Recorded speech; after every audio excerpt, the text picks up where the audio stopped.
Veja como é fácil ser membro apoiador do meu canal no YouTube, canal Marco Antônio Villa.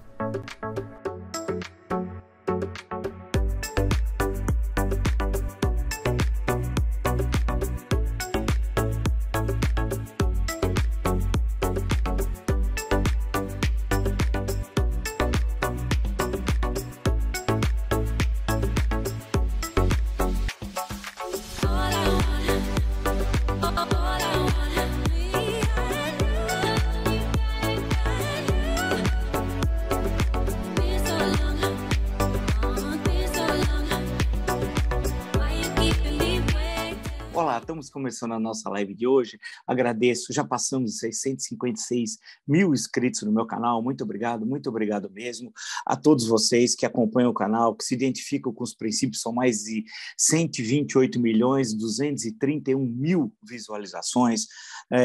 Eu sempre digo, você que gosta do canal, do conteúdo, das lives, da perspectiva que nós temos, né, em defesa intransigente da Constituição e contra o nazifascismo bolsonarista, e já está inscrito no canal, indica o canal, um amigo, uma amiga, muito fácil, canal do YouTube, Marco Antônio Villa, diga para ativar as notificações, coloque like no que vocês gostarem, utilize, vocês muito bem fazem a parte dos comentários. Lembro também que é super importante, além de estar inscrito, ser apoiador do canal, membro apoiador do canal.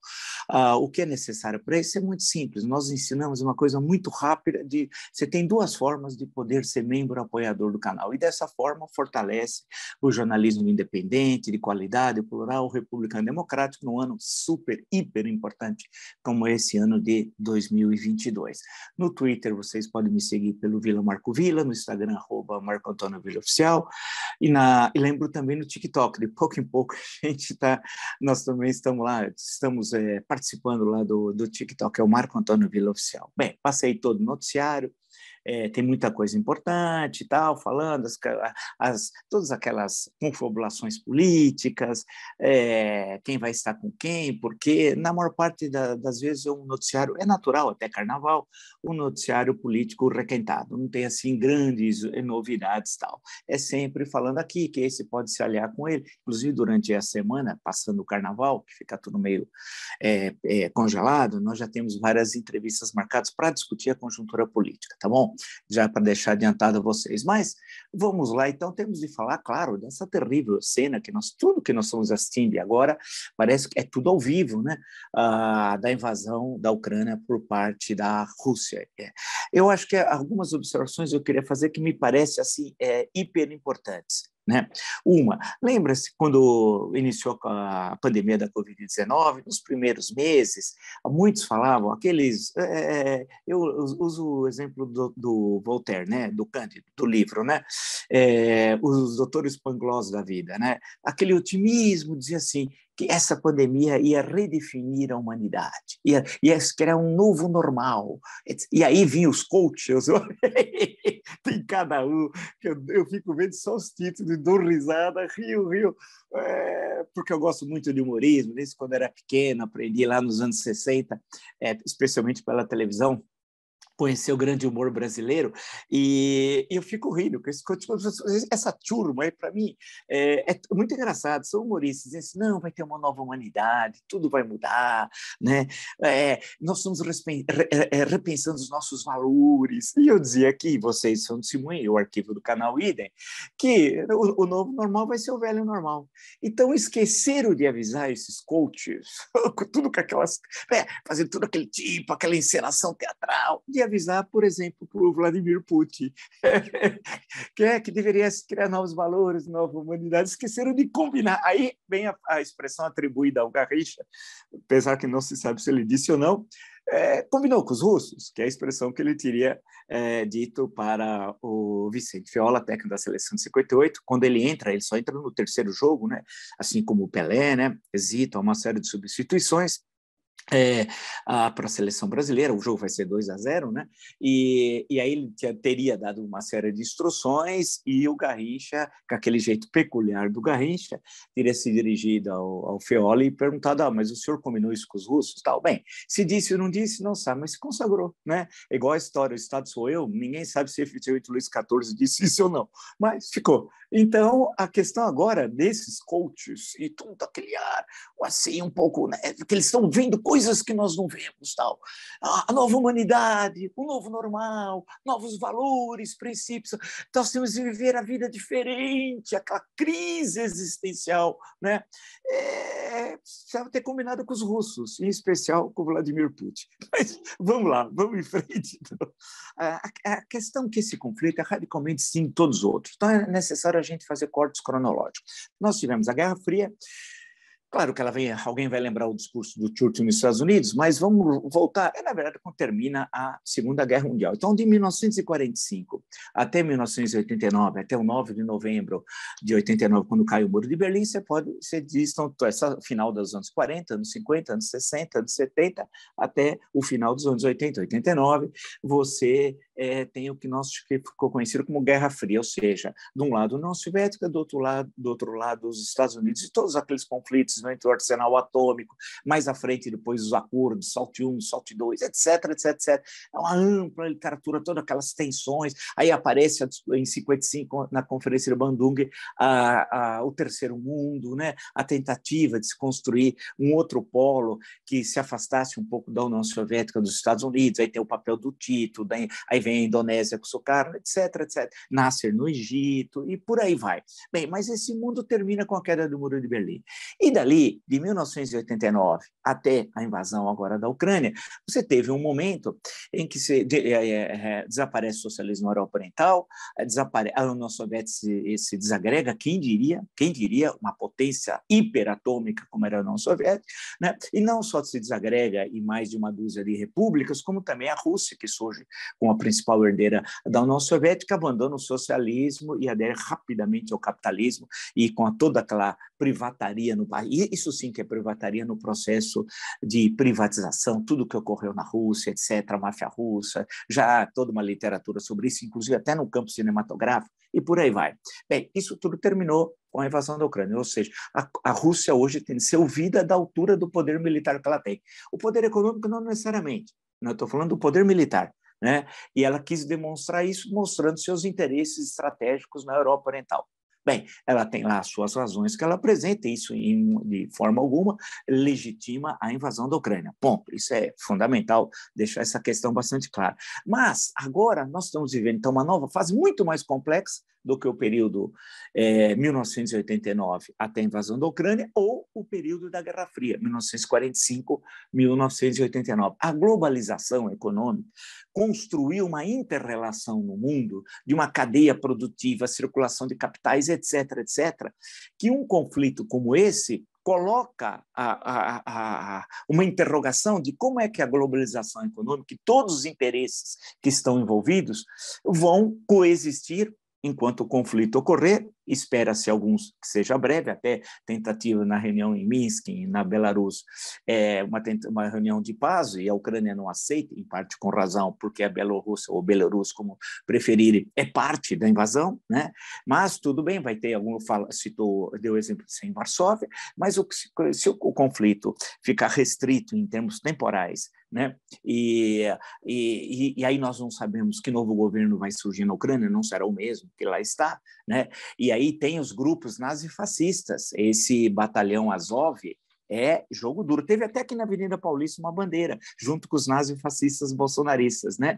Não podemos nos esquecer recentemente. E é bom lembrar que o nazifascismo é fortíssimo na Ucrânia. Na Segunda Guerra Mundial, toda a colaboração com o exército nazista, a participação nos campos de concentração, e lembrar também, isso está nas memórias do Norberto Bobbio, que eu estou com ela ali, o batalhão Azov e a ação do nazifascismo na Ucrânia é muito forte. O Norberto Bobbio conta nas suas memórias, que eu tenho ela justamente ali, que quando ele é preso em Verão durante 3 meses, já na República de Saló, no final de 44, início de 1945, né, e toda aquela área, Verona, toda aquela área norte, chegando até Turim, Milão, está sob domínio da República, ou sob domínio formal de Mussolini, que na prática estava sob controle alemão, do exército nazista. Ele tinha policiais ucranianos, um deles, que ele fala que era ultraviolento lá em Verona. Então, você tem esse nazifascismo. Significa que a resistência é nazifascista na Ucrânia? Não. vamos sempre esclarecer, ponto,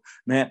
Mas você também tem esse grupo, e que se fortalece com a invasão, inclusive com a distribuição de armas. E o que vai acontecer com esse movimento na nova ordem que vai ter na Ucrânia, que espera-se que seria melhor que fosse o mais rápido possível instituir um novo governo. Vai ser um governo pró-russo, ou vai ser um governo que vai manter a neutralidade, tal qual, em certo momento, a Finlândia, a neutralidade da Ucrânia?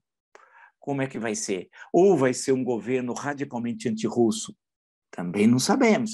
Como é que vai ser essa questão? São pontos que nós estamos vivendo o calor da hora. É diferente quando você faz uma análise, eu citei aqui, estou pena que está ali, está tudo hoje longe aqui, tendo que levantar, mas o livro sobre 38, sobre o Acordo de Munique, uma coisa é você estar lá na conjuntura, ter de encontrar alternativas. Outra coisa, você como historiador, mais de meio século depois, 60, 70 anos depois, se debruçar e tentar entender o que estava ocorrendo no mundo, porque você sabe o que ocorreu depois, mas os atores políticos, os protagonistas não sabem, naquela conjuntura histórica. Então, o que nós estamos vivendo aqui é um momento, nesse sentido, extremamente complexo, e que não se sabe ainda o que vai ocorrer, porque depende se a ocupação da capital, isso tem um efeito simbólico muito grande, há uma destruição da infraestrutura da Ucrânia, os armamentos que serão enviados para a Ucrânia, não sei se serão enviados mesmo efetivamente ou não, quando chegarão, porque pode chegar um momento, né, rapidamente, que se estabeleça, então, uma paz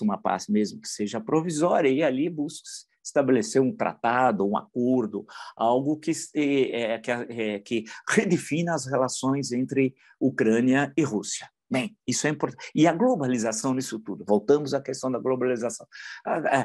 O mundo está todo ligado. Então, essas sanções, por exemplo, quem perde mais com as sanções? Né? A retirada do SWIFT, né, que é o sistema de pagamentos internacionais, né, que está tudo ligado, retirar a Rússia na segunda-feira, é isso? Vamos ver o que vai acontecer. É bom congelar as reservas russas, que são de 630 bilhões. Será? Isso é um outro problema. Ou seja, nós temos consequências econômicas que não afetam só a Rússia, não. Afetam o mundo inteiro. E mais o Brasil. Daqui a pouco nós vamos citar o Brasil. Então, os capitais estrangeiros investidos na Rússia? E os capitais russos investidos no Ocidente? E até em times de futebol, eu citei o Chelsea ontem, logo depois o controlador do Chelsea se retirou formalmente da presidência lá do time, transferiu a fundação, etc. tal, né? O Abramovich, que era pelas suas fortes ligações com o Putin e tal. Mas e os times europeus patrocinados pela Gazprom, que é a estatal russa de gás? São muitos. Na Alemanha tem vários. Não sei se é a ideia, mas até recentemente o Schalke 04, que é um time super popular lá da Alemanha, tinha esse patrocínio e outros. E você via nos jogos, né? As placas publicitárias e tal. Então, a questão, eu estou pegando o futebol como exemplo até menor, né? Mas todos esses investimentos e essa ampla circulação de capitais. Portanto, não dá para comparar com 1938. Nada. Ou com Berlim, 1961, tem um excelente livro. Hoje, todos os livros hoje aqui, mas eu posso citar amanhã, eu prometo, vocês me cobrem, todos esses livros que eu estou citando, eu vou mostrar a capa, tal, posso fazer um brevíssimo comentário sobre isso. Não. Ou a crise dos mísseis de 62 em Cuba, também não. É uma conjuntura nova, absolutamente distinta dos dois momentos anteriores pós-Segunda Guerra Mundial, 1945, 1989, 1989, 2022. Né? Nós estamos entrando num novo ciclo, num novo momento dessa história, e ela é muito mais complexa que os momentos anteriores, especialmente pelo fenômeno da globalização, dessa interligação. Não há mais um mundo capitalista e um mundo socialista, há um mundo só. É por isso que esse canal aqui tenta ser diferenciado, não como aquela senhora disse de Gianópolis Reis, né? Naquela entrevista da Folha, não, é tentar ver o que os outros não veem. Ou seja, você não tem mais essa contradição da Guerra Fria, entendeu? Não, hoje os espaços são comuns, e o capitalismo é um modo de produção absolutamente... Você vai falar da Coreia do Norte? O que é Coreia do Norte? É Cuba? Não, acabou. Todo mundo, hoje está todo mundo no mundo capitalista, e essa absoluta inter-relação da circulação das mercadorias. Então, a questão é muito mais complexa do que em fenômenos anteriores, né? Então, sanções, quem perde? Todo mundo perde, né? Não é só a Rússia que vai ter problemas, a Europa Centro-Ocidental, não é só fornecimento de gás, não, é no conjunto mais amplo. Tem a questão do gasoduto, claro, que eu já citei ontem, outro gasoduto, né? Não estou falando do anterior. Outra questão que eu queria destacar, para depois dar uma visão de conjunto e falar do Brasil, é o Afeganistão, quando a Rússia, ainda a União Soviética, tinha entrado no Afeganistão. Não tem nada a ver uma coisa com a outra. Primeiro, geograficamente, o terreno de luta, a história, tem nada a ver. Então, quem fala isso, porque agora aparecem especialistas de multi na televisão. Quando teve, inclusive, a invasão do Afeganistão, tinha uma senhora que ela aparecia em todos os canais, ela nem sabia onde era o Afeganistão, ela lia o que estava nos jornais e requentava, porque ela não tinha domínio da literatura sobre o Afeganistão. Foi engraçadíssimo. Eu vi ela falar, dava risada, porque eu conhecia a senhora, como diria Jânio da Silva Quadros. Sabia que ela não sabia? Ela não sabia absolutamente nada daquilo, mas começou a falar, e aí é um problema, a Universidade Brasileira não consegue fazer a ponte com a sociedade e com os meios de comunicação, na maior parte das vezes, né? E também nós não tínhamos aqui, e não temos até hoje, especialistas naquela região, né? Toda aquela região central da Ásia, um pouco mais sul, Afeganistão, Paquistão, Índia, Bangladesh, tudo aquilo, aqui no Brasil ninguém estuda, nós não temos uma bibliografia, mesmo traduzida ou de conhecimento de pesquisadores aqui no Brasil. Claro que no exterior você tem grandes centros de pesquisa que trabalham sobre aquela região, mas aqui nós não temos nada. Então, diferentemente dessas questões que envolvem, inclusive, o mundo socialista, a história da Revolução Russa, Guerra Fria, algo que nós sempre debatemos, discutimos, escrevemos, né? A bibliografia é vasta, bem assimilada, tem muita gente que conhece no sentido histórico. Tal. Agora, comparar com o Afeganistão, não dá, né? Não tem nenhuma comparação. Terceira Guerra Mundial, e vem a Terceira Guerra Mundial! Terceira Guerra Mundial onde? Na Terceira Guerra Mundial não há vencedores, só perdedores, só derrotados. Vai ser uma guerra atômica, imagina que o arsenal serão usadas só armas atômicas táticas? Claro que não. Chega um momento que você passa a usar as armas mais pesadas ainda do que as armas atômicas táticas, com todas as aspas do mundo, né? Lembrar também a relação com a China. Estão percebendo que, nesses dias, excetuando a abstenção no Conselho de Segurança, a China está relativamente silenciosa sobre tudo o que está ocorrendo. Por quê? Porque ela tem de colocar uma posição... Eu achei muito estranho naquele documento Rússia-China a expressão amizade sem limites. Isso não é comum na diplomacia chinesa, porque você amarra a sua ação internacional a um outro parceiro que você não tem absolutamente controle dele. E você conhece aquele parceiro historicamente. Afinal, as relações da antiga União Soviética com o Partido Comunista Chinês, né? Depois, durante a Guerra Civil na China, né? O apoio stalinista, as contradições entre os interesses de Stalin e o Partido Comunista Chinês quando estava sob liderança de Mao Tse-tung, ainda quando Stalin era vivo, o processo de desestalinização e a posição oposta do Partido Comunista Chinês, que vai dar origem ao início dos anos 60, tem um livro do Jean Babi, né? As grandes divergências do mundo comunista, há um racha no mundo comunista entre China e União Soviética. Depois, o apoio ao Vietnã, por exemplo, tanto da China como da União Soviética, de forma diferente, porque a liderança do Vietnã Norte, o Ho Chi Minh era uma liderança formal, já estava idoso nessa época, era o Le Duan, né, que dava as cartas, era muito vinculado à China, enquanto o Giap, o grande general Giap, célebre vencedor de Dien Bien Phu, em 1954, historiador, viu? E virou um grande general. Olha lá, será que isso é comum? Era mais vinculado à Rússia. Então, aquele apoio bélico, depois a desorganização da Revolução Cultural, especialmente 1966, 1969, tudo aquilo, todas aquelas questões, criaram contradições fortes entre Rússia e China, e teve os choques fronteiriços no final dos anos 60. Não podemos nos esquecer disso também.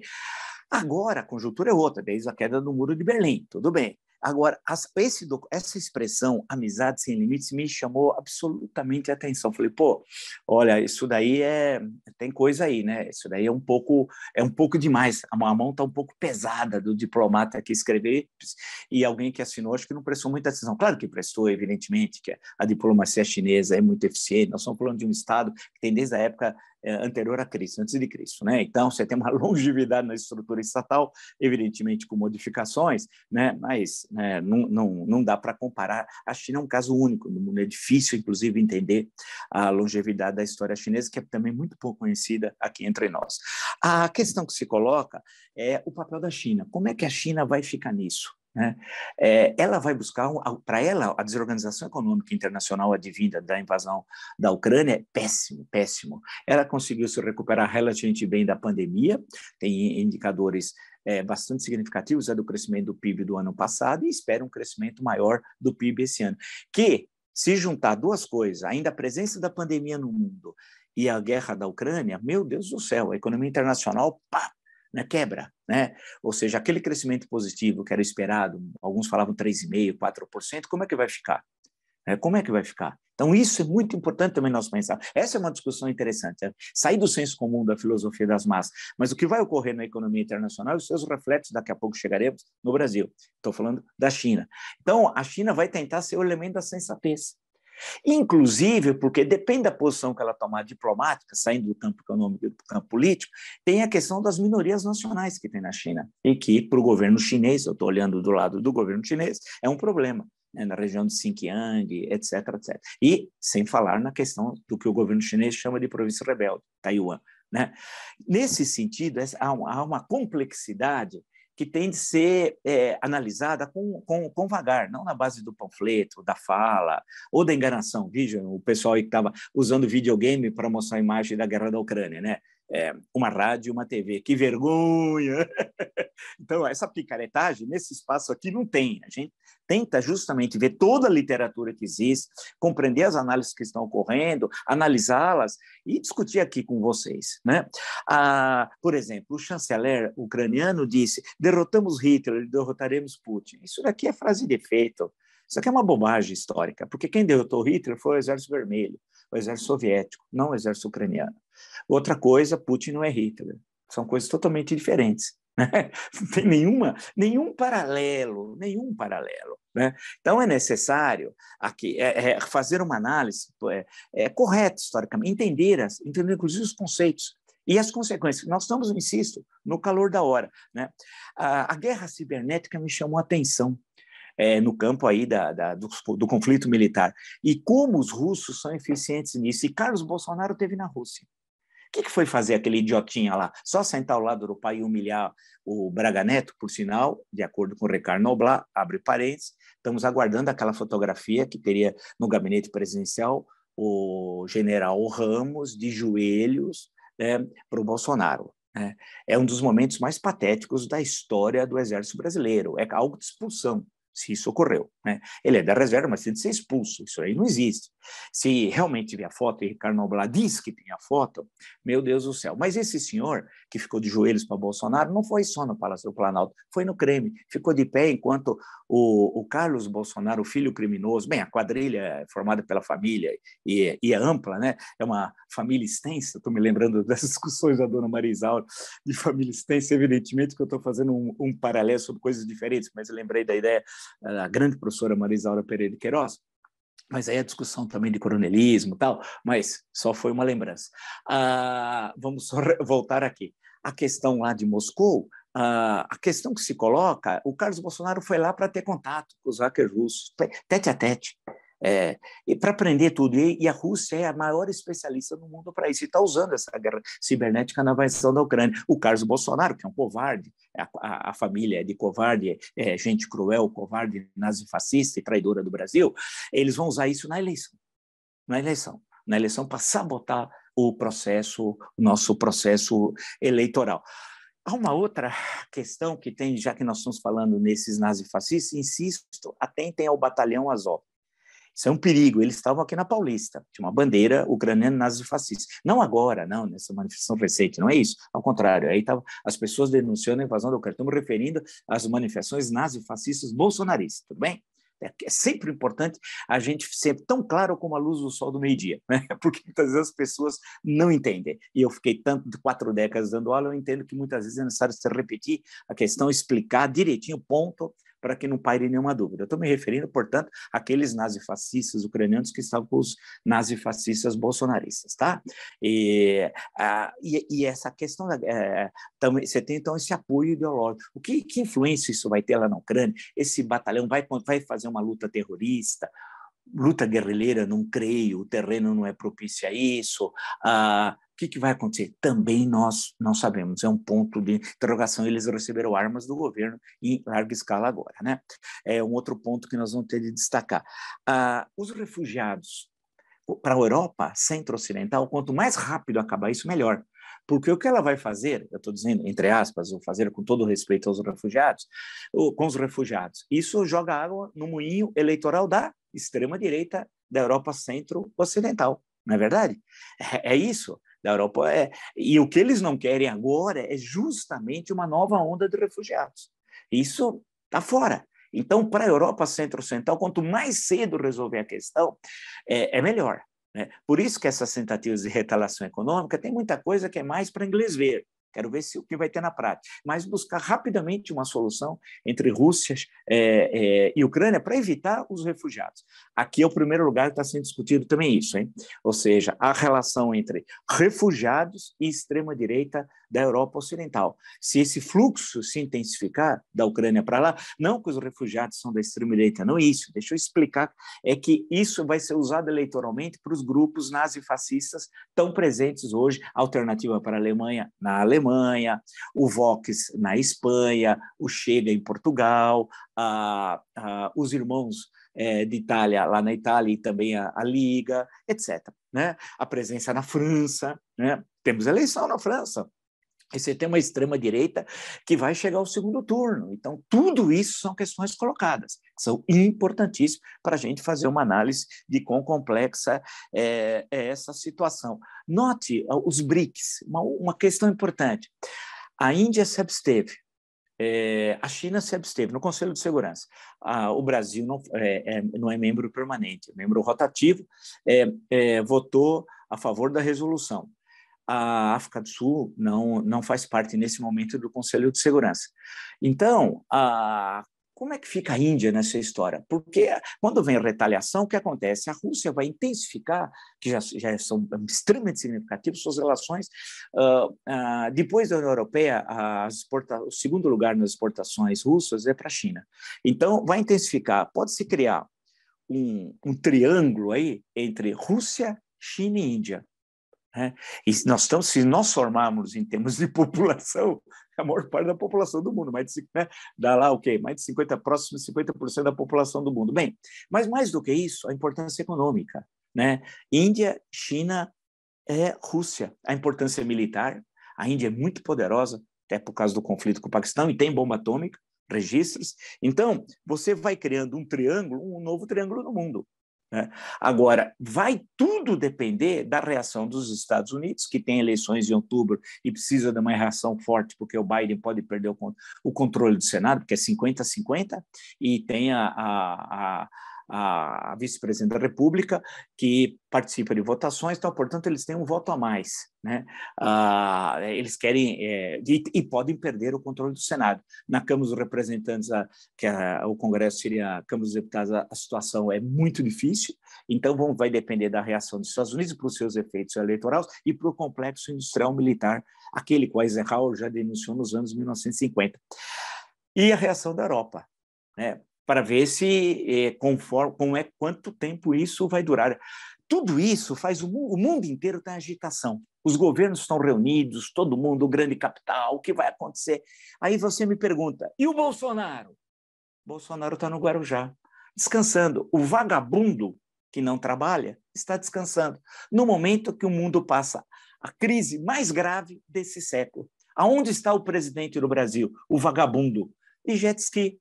Isso, do Guarujá foi até a Praia Grande, volta para o Guarujá, e o vagabundo que preside o nosso país, segundo o G1, que eu estou lendo aqui, ele vai ficar vagabundeando até o dia 4 de março. Portanto, 1, 2, 3, até sexta-feira o vagabundo voltaria para uma semana de férias para o vagabundo, que aqui, de forma educada, nós chamamos de mandrião. Quer dizer, o mundo inteiro está parado discutindo E o vagabundo vai passar férias. E ele já tinha... Só as férias de Santa Catarina custaram R$1 milhão, né?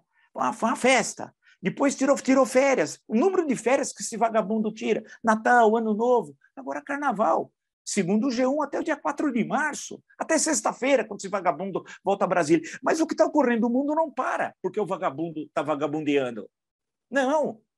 A nossa posição, o Brasil, esses empresários que apoiam o nazifascista Bolsonaro. E aí, o que vocês acham? Vocês têm interesse de classe? É uma classe em si e para si, como diria o Marx citado ontem. Ontem eu citei até a contribuição aqui, mas isso não está no contribuição, está na ideologia alemã. É uma classe em si para si? O que é? O que é esse empresariado que está com o Bolsonaro? Estou me referindo àqueles que estão com o Bolsonaro. O que é isso? Vocês já viram isso? Se a empresa de vocês estivesse em risco, vocês iam agir da forma como o vagabundo Bolsonaro está agindo? Claro que não. E as classes médias? Essas que, uma parte dela, uma fração que é nazifascista, uma fração que é reacionária, é racista, é homofóbica, é antissemita. O que vocês estão achando? Vocês acham que é legal ter um presidente da República no momento que o mundo passava? A crise mais grave desse século está vagabundeando de jet ski, com uma canalice. E o pior, eles postaram, eu estou citando agora o Metrópolis, e aí tem uma postagem aqui do cidadão que se intitula, vamos ver se tem aqui várias postagens dos vídeos, tal, e aí aparece numa delas um cidadão que é um tal de Hélio Lopes, é um deputado que o Bolsonaro chama de Hélio Negão, que postou um negócio rumo só Guarujá, São Paulo. Primeiro, ele não sabe escrever. Bem, para ser da quadrilha bolsonarista, tem que ser semi-letrado, como todos da quadrilha, a começar pelo chefe da quadrilha, Jair Bolsonaro, o vagabundo. Rumo só Guarujá, São Paulo. Não, acho que é rumo ao Guarujá. Né? Não deve só. E eu falei, porque a letra S está ao lado da A, mas tem um acento no O. Então, não dá certo, não é erro de digitação. É mediocridade da quadrilha bolsonarista. Aí vem a foto dele, no helicóptero, ao lado do Mandrião, o vagabundo Bolsonaro, e embaixo escrito Deus é fiel. Mas espera um pouquinho, o que Deus tem a ver com isso? Eu pergunto, o que Deus tem a ver com a vagabundagem do Jair Bolsonaro? Claro que não tem nada a ver. Então, note a gravidade que é ter um miliciano na presidência da República. Esse homem, ele é o maior inimigo do Brasil. Ele é um traidor da pátria? Mas isso nós já sabemos. Ele é o maior inimigo do nosso país. Nesse momento gravíssimo do século XXI, o vagabundo vai ficar mais uma semana de férias, passeando de jet ski. Inacreditável. E aqueles que falavam, mas não sei quem não trabalhava, eu pergunto, e esse? Será que não trabalhar é só para alguns, mas outros podem não trabalhar? Aqui nesse espaço, não. Aqui tem princípios republicanos que determinam a nossa Constituição. Aqui é tudo igual. O princípio é o mesmo. Independe se é esse vagabundo ou se é outro. Não interessa. Então, a grande questão é essa. Né? E tem aqueles apoiadores. Não, mas ele precisa descansar, mas ele nunca trabalha. Eu já tantas vezes mostrei a agenda dele. E agora, nesse momento crítico para o nosso país, o que vai ser conosco? Qual a posição do Brasil agora? E essas reações, o Brasil vai aderir às sanções econômicas? Sim ou não? Como é que fica? É complicado, é muito complicado. É isso, se você gostou dessa live e tantas outras no meu canal, e está vou olhar aqui outra vez para não falar bobagem, passamos de 656 mil inscritos. É tudo orgânico, isso aqui é fantástico, né? Agradeço a vocês, né? E passamos de 128 milhões de visualizações, porque aqui tem um olhar histórico, sociológico, antropológico diferente, de competência. Me desculpe dizer, mas é a mais cristalina verdade. Não tem essas picaretagens como gente pegar videogame e colocar a imagem como se fosse da guerra da Ucrânia. É inacreditável. Pior que fazem isso e fica na boa. Ninguém tem vergonha mais na cara. É um país sem vergonha. Quer dizer, o país, vírgula, essa turma é de gente sem vergonha. Mas se fosse só sem vergonha, tudo bem, o duro que não tem caráter, etc, etc. Mas vamos lá. Se você então gostou dessa live, dessa perspectiva que nós temos aqui, analítica, crítica propositiva, na defesa da Constituição e contra o nazifascismo bolsonarista, e você está inscrito, indica o canal, um amigo, canal do YouTube, Marco Antônio Villa, diga para ativar as notificações, coloque like no que vocês gostaram, utilize, como vocês muito bem fazem, a página dos comentários. Seja também, isso é importante, veja, essa discussão que nós estamos aqui não tem em nenhum outro lugar. Seja um apoiador do canal nessa eleição decisiva para o Brasil. Você acha que ter uma caterva dessa, que está no Guarujá passeando de jet ski, não dá, né?